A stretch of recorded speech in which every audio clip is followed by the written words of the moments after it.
Cylinder or വൃത്തസ്തംഭം നോക്കി പൈപ്പൊക്കെ ആലോചിച്ചാൽ മതി.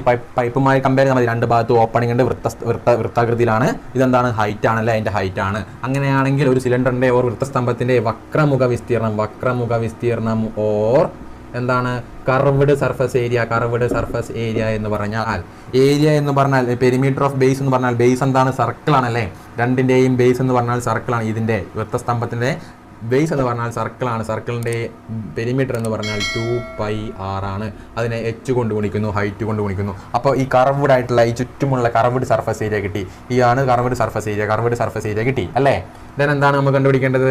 ദെൻ ടോട്ടൽ സർഫസ് ഏരിയ കണ്ടുപിടിക്കേണ്ടത്. ടോട്ടൽ സർഫസ് ഏരിയ എന്ന് പറഞ്ഞാൽ എന്താണ്? വക്രമുഖ വിസ്തീർണം കർവ്ഡ് സർഫസ് ഏരിയ പ്ലസ് എന്താണ്?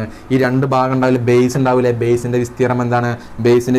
ബേസ് സർക്കിളാകൃതിയിലല്ലേ, അതിന്റെ വിസ്തീർണം എന്താണ്? റേഡിയസ് 6 ആണെങ്കിൽ πr² ആണ്. ഇവിടെ ഒരു πr² ഉണ്ടാവില്ലേ, സോ 2πr².